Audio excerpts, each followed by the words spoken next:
Hey, what's going on, guys? Travis and Suzi here from the Wolf Hunterz. We got a reaction video for you. We got this link right here in the description box below if you want to request your own personal reaction video. You can request songs for music, movie scenes, comedy skits, live performances, sports, and more. Today's video is brought to you by Random Afghan Veteran. The reaction video, or the original video for the reaction today, would be the most gangster Marine of all time. The most gangster Marine of all time. Yeah. Dang. Appreciate the military. Yeah. Random Afghan Veteran says, "Hey, Travis and Suzi, I'm back again, continuing videos on Medal of Honor recipients. Next up on the chopping block, Dan Daly." My first time hearing Dan Daly and about this most gangster Marine of all time. Dang. All right. Like and subscribe, hit that notification bell, and feel free to comment below. All right, go ahead and make your prediction now. Who would win in a fight? 200 Kung Fu practitioners with melee weapons or one Marine with a machine gun? Today we're talking about the most gangster Marine ever. A man so remarkable that General Lejeune himself would declare him to be the most outstanding Marine of all time. A man that was so fierce on the battlefield that General Smedley D. Butler, one of only 2 Marines to ever receive the Medal of Honor twice, would declare him to be the fightingest Marine he ever knew. Ladies and gentlemen, the only other Marine to receive the Medal of Honor twice, Sergeant Major Dan Daly. Born in New York on November 11, 1873, Dan Daly would grow up competing as an amateur boxer as well as working as a paperboy. And while working as a paperboy might seem like the useless details you throw in at the beginning to humanize the main character, in this case it's anything but, because him working as a paperboy would create a butterfly effect through time that would change the US military as a whole. You see, you gotta remember that this is the late 1800s and information and news didn't spread the same way it does today, so working as a paperboy back then meant that he always got the newspaper, meaning that he had more information at his fingertips than 99% of the population. Because of this, he would be able to closely follow the exploits of future President Theodore Roosevelt and his famous Rough Riders all throughout the Spanish-American War. And this would go on to be his inspiration to join the US Marine Corps, hoping that he too would be able to fight in the Spanish-American War. So that's exactly what he would do on January 10th, 1899, when Dan Daly would enlist in the United States Marine Corps at the age of 16 years old, coming in at only 5'6" and 135 pounds. But hey, as the old adage goes, it's not about the size of the dog. That is a small dude. I think I was weighing 135 in like my maybe first year of high school. I'm still not 5'6". How old are you in your first year of high school? Like 14. 14 years old.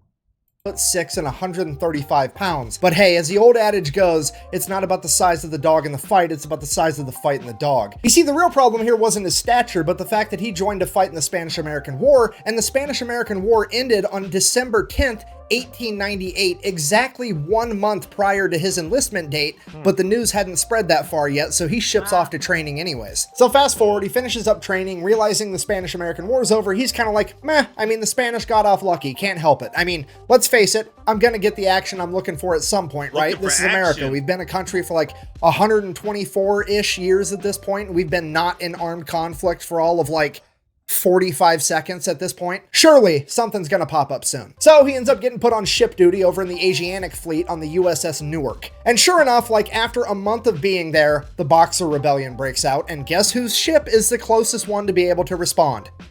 Dan Daly. All right, real quick, oversimplified explanation of what the Boxer Rebellion is in case you have absolutely no idea. At this point in time, China had really just been opened up to the rest of the world, and foreign influence is just flooding in. You have Western businesses going in there trying to make money. You've got Western governments going in there being like, hey, you guys want some democracy? And then you had missionaries going in there also trying to spread Christianity.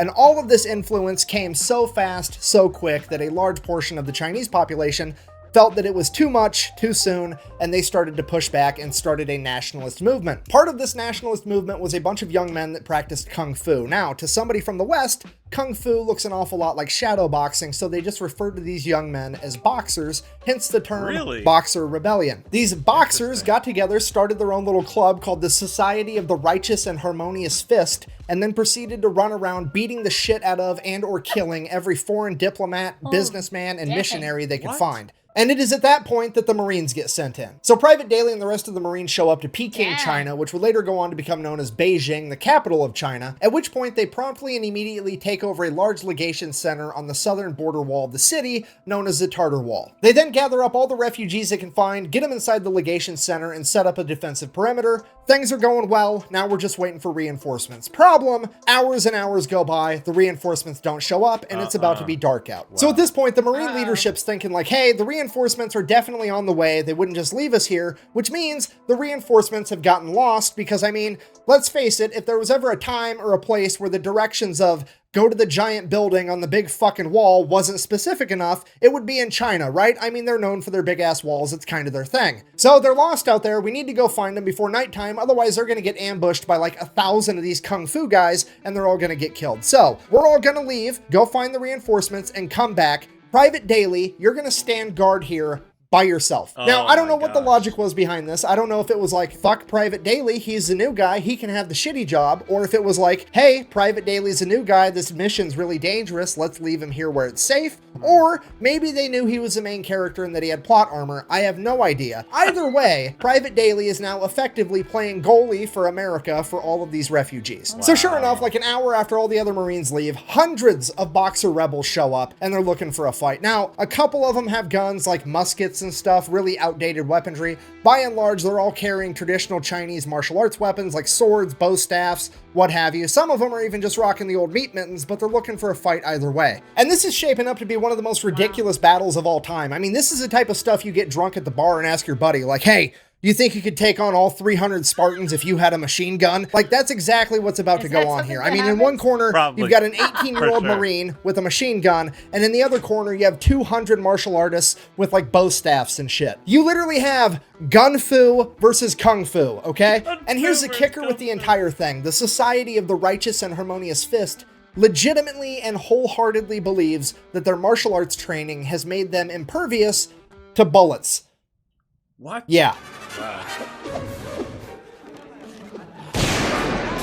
So this entire horde of kung fu fighters just starts running at Daly as fast as they can as he opens fire with his machine gun, and they fight well into the night. The rest of the Marines were a couple miles away. They found the reinforcements, but now it's too dark. So everybody was kung fu fighting. This is crazy. This is a crazy story. I mean, I feel like no matter where you stand, that's terrifying because they don't have a weapon like a machine gun. But he's by himself. You know what I mean? Like that's threatening. Yeah. You know? I don't know how many rounds he has. Right. That's scary for everyone, I feel. That is wild. Wow. Wow. That is like a movie scene.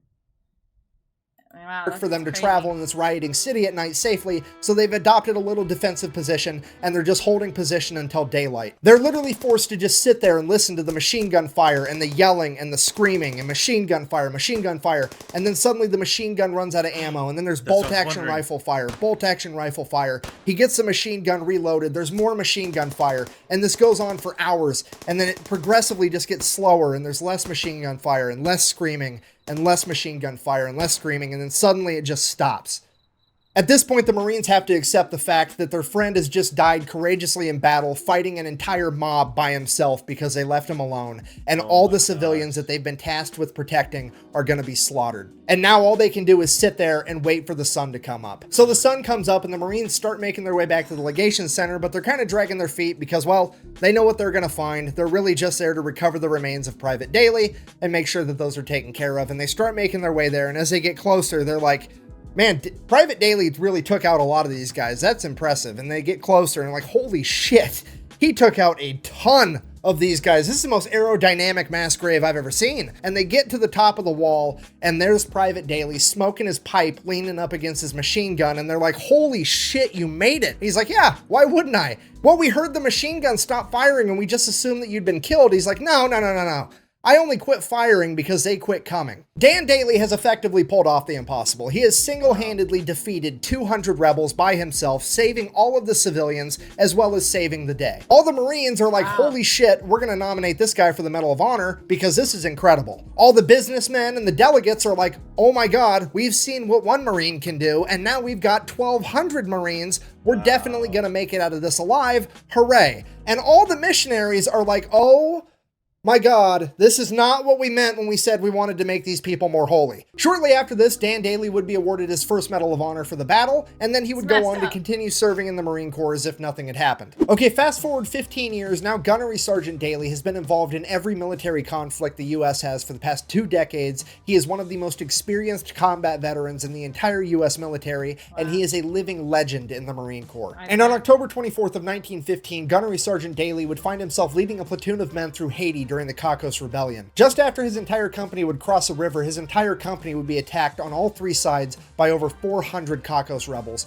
forcing them to retreat back into the river. And while doing so, the horse carrying the crew-served machine gun would be shot and sink to the bottom of the river, as the remaining Marines continued to cross the river before adopting a defensive position to repel the attack until nightfall. It is now pitch black outside, and Gunnery Sergeant Daly knows as soon as the sun comes up, they are going to get attacked again, and the only chance they have is to get that machine gun back from the bottom of the river. So he takes off by himself in the dark of night, goes all the way back to the river, and just begins diving to the bottom of the river, trying to find this dead horse with the machine gun strapped to it. And after hours of trying, he finally finds this horse, manages to go down, untie the machine gun, come back up for air, go back down again, getting pieces, ammunition, the gun itself, the tripod. He gathers up all of this stuff, gets it out of the river, and then straps it to his back and carries it back to his men. Bear in mind, that is over 200 pounds of equipment, and this guy is 5'6", 135 pounds, but he gets it done anyways. Now, Marines believe in a couple things when it comes to a gunfight.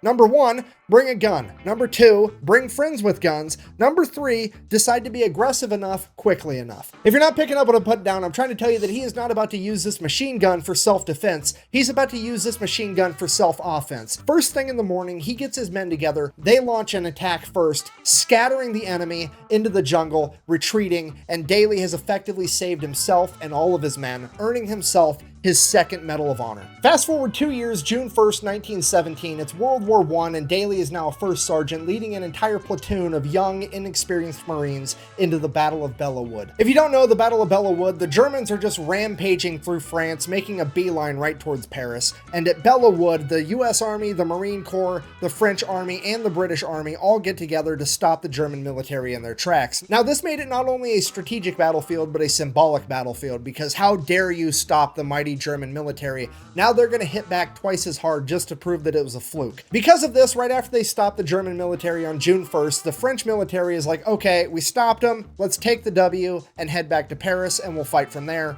We don't want to get slaughtered in this wood line by the Germans because they're pissed. And it is at this point that the Marine leadership famously responded by saying, and I quote, "Retreat? Hell, we just got here." And then the Marine Corps pretty much dons their gas masks, fixes bayonets, and proceeds to fight their ass off for the next 26 days straight. Okay, here's what I need you to understand. On paper, the Marine Corps should absolutely not win this fight. They are both outnumbered and outclassed. The German military is one of the most veteran fighting militaries on the planet at this point in time, and the Marine Corps is primarily comprised of a bunch of 18-year-old kids that have never seen combat. However, leading those 18-year-old kids is a bunch of fucking badasses like Dan Daly. Okay, this video started with him being a paperboy from New York. He is now a 45-year-old man with 2 Medals of Honor that has been in the Marine Corps since he was 16 years old. This man is a grizzled veteran that has been there, done that, and has a t-shirt, and he is about to don his plot armor and fuck shit up. So the Battle of Belleau kicks off on June 1st. Pretty much immediately, First Sergeant Daly's lieutenant gets shot, and he is now out of the fight. Okay, if you don't know what that means, the officer is the one guy on the battlefield that sorta kinda pretends like he gives a fuck, and he is now gone. The regulator is off the war machine, and First Sergeant Dan Daly is now in charge of his entire company, unopposed. Fast forward, June 5th, German artillery strikes the ammunition depot, lighting everything on fire. Dan Daly leads his entire platoon in, sets the fire out, prevents all the ammunition from exploding, saves the entire battle. Fast forward 5 days, June 10th, the German machine gun squad would try to advance on Daly's company. Daly would get up by himself with nothing but 3 frag grenades and his Colt 1911, using the 3 grenades to disable the machine gun before approaching, shooting their commanding officer, killing him, and taking the other 14 Germans as prisoners of war. Fast forward a couple of hours, still June 10th, Dan Daly looks around at the faces of the young men that he's leading through this battle, and they're looking tired. They're looking like this is the worst time of their life, and it is at this point that Dan Daly decides that he needs to get aggressive enough quickly enough. This battle's effectively been a stalemate for the last 10 days, and he's had enough of this bullshit, so he gets up, walks right out into the open in this wheat field. Holy crap. Okay, so I can't imagine. I'm nervous to hear what he is about to do. You know, he's, like you said, he's been here for a minute in the military, and so obviously he's gonna know the looks on the faces of people who are reaching their limit, who are almost not gonna be able to maybe help him, they're young too. Oh my gosh, I just can't imagine. I'm kind of nervous to hear what he is about to decide to do here.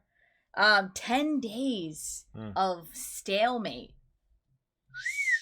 That's functioning as no man's land between the Marines and the Germans. He looks at the Germans' line, turns around, looks at his Marines, and yells, "Come on, you sons of bitches, do you want to live forever?" before charging at the German line. All of his Marines, that's Dan fucking Daly, were gonna follow him, so they charged too. In an act of pure hyper-aggression, Dan Daly's company would catch the Germans off guard and would actually manage to punch through their line, causing all the other Marines to become hyper-aggressive and attack as well, effectively setting off a chain reaction that would lead to the Marine Corps pushing the Germans all the way out of Belleau over the course of the next 16 days, where on June 26, American High Command would receive a single telegram, and I quote, "Woods, now Marine Corps entirely," giving America its first win in World War I and the Marine Corps its new moniker. Due to the blatant hyper-aggression of the Marines, the Germans began calling them the Teufelhunden, or the Devil Dogs. And it's all because of the actions of First Sergeant Dan Daly. After the Battle of Belleau, Daly would continue to serve throughout World War I